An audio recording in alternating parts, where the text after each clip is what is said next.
शुभं करोति कल्याणम् आरोग्यं धनसम्पदा शत्रुबुद्धिविनाशाय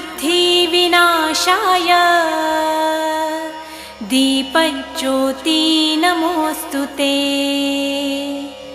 दिव्या दिव्या रे दीपत्कार कानी कुंडलमोतीहार दिव्याला पाहून नमस्कार तिळाचे तेल कापसाची वात दिवा तेवे देवा पाशी उजेड पडे विष्णू पाशी माझा नमस्कार सर्व देव देवतांपाशी। ये ग लक्ष्मी बैस ग बाजे